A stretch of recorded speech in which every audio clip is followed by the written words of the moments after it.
বাঙালির 12 মাসে 13 পার্বণ। এই 13 পার্বণের মধ্যে একটা উৎসব কিন্তু দোল উৎসব, যেটা আমরা সব বাঙালিরাই মনে হয় ভীষণ পছন্দ করি। আর দোল উৎসব কিন্তু সে আগের থেকে এখন যেন দিন দিন বেড়ে চলেছে, মানুষের মনের মধ্যে দোল উৎসব যেন আরও জেগে উঠছে। ছোট থেকে আমরা তো দোল খেলতামই, ছোটোবেলায় দোল খেলাটা আমাদের একরকম ছিল। সে হাতে পিচকিরি দিত, জল ভরে দিত, পিচকিরি মারতে যেতাম, দেখা গেলো পিচকিরির মুখটা খুলেই বেরিয়ে যেত। তো এরকম তো অনেক হয়েছে। বা আরও ছোটোবেলায় কেউ হয়তো গায়ে একটু আবির দিয়ে দিত, কান্না করে ফেলতাম।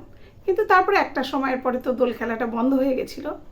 তবে শান্তিনিকেতনে দোল খেলাটা কিন্তু সত্যিই খুব সুন্দর। শান্তিনিকেতনে যারা দোল খেলা দেখেছে, মানে দোল উৎসবের দিন যারা শান্তিনিকেতনে থেকেছে, তারা জানে শান্তিনিকেতনের দোল উৎসবটা কতটা সুন্দর, খুব সুন্দর। আর শান্তিনিকেতনের এই যে সুন্দর পরিবেশ, চারপাশে ফুল ফুটে রয়েছে, তার মধ্যে খেলা, এত সুন্দর পরিবেশ, সত্যিই খুব ভালো লাগে। আর এছাড়া তো বিভিন্ন জায়গায় দোল উৎসব হচ্ছে, যেমন আমাদের মায়াপুর, নবদ্বীপ, তারপরে বৃন্দাবন ধাম, যেখানে যেখানে শ্রীকৃষ্ণ আছেন সেখানে তো দোল উৎসব হবেই হবে।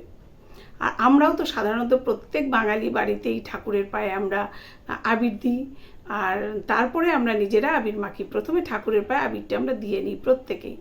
আর দোল উৎসবটা কিন্তু এখন দেখা যাচ্ছে বিভিন্ন জায়গায়, মানে প্যান্ডেল করে, বিভিন্ন ক্লাব বা বিভিন্ন সংস্থা সেখানে প্যান্ডেল করে রীতিমতো টিকিট কেটে সেখানে দোল উৎসব পালন করা হচ্ছে। সত্যি সেগুলো কিন্তু মানে আলাদা রকম একটা আনন্দ।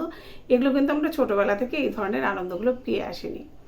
আর দোল উৎসব তো সেই আদি অনন্তকাল থেকে, মানে যখন থেকে শ্রীকৃষ্ণ আবির্ভাব হয়েছে সেই সময় থেকেই দোল উৎসবের সূত্রপাত। কারণ শ্রীকৃষ্ণ স্বয়ং রাধা তার গোপিনীদের সঙ্গে কিন্তু দোল উৎসব খেলেছিলেন। সেই থেকেই কিন্তু দোল উৎসবটা এত আমাদের বাঙালিদের মধ্যে সেটা মানে ছড়িয়ে গেছে, এবং আমাদের বাঙালিদের বোধহয় একটা শ্রেষ্ঠ উৎসবের মধ্যেই পড়ে দোল উৎসবটা। আর আমার তো মনে প্রত্যেকটা মানুষই দোল খেলতে ভীষণ পছন্দ করে।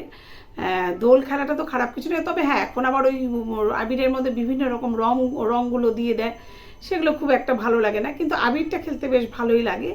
এখনও আমরা আবিরটা খেলি, তবে হ্যাঁ, এখন হয়তো সেই সুযোগটা হয় না আমাদের আবির খেলার, মানে ইচ্ছে থাকলেও সুযোগ হয় না, সেই ধরনের মানুষজন পাওয়া যায় না, বা রং খেলার মানে আবির খেলার মতো। তবে হ্যাঁ, দোল উৎসবটা কিন্তু আমার ভীষণ ভালো লাগে। আর দোল উৎসবে অনেক জায়গায় আছে, বিভিন্ন জায়গায় আছে যেখানে শ্রীকৃষ্ণ গোপাল নিয়ে বাইরে বের হয়, বিভিন্ন জায়গা থেকে নগর কীর্তনে বের হয়। এগুলো কিন্তু সত্যিই দেখার মতো একটা জিনিস, আমার তো ভীষণ ভালো লাগে। তবে হ্যাঁ, এই বসন্তকালের দোল উৎসবে কিন্তু আমি সত্যি মানে একটু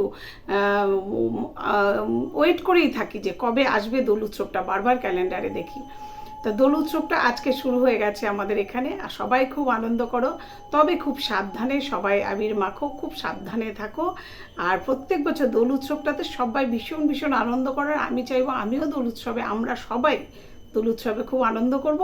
আর এইভাবে প্রত্যেক বছর যেন আমরা দোল উৎসবটা পালন করতে পারি, এটাই আমাদের ভগবানের কাছে আমাদের প্রার্থনা।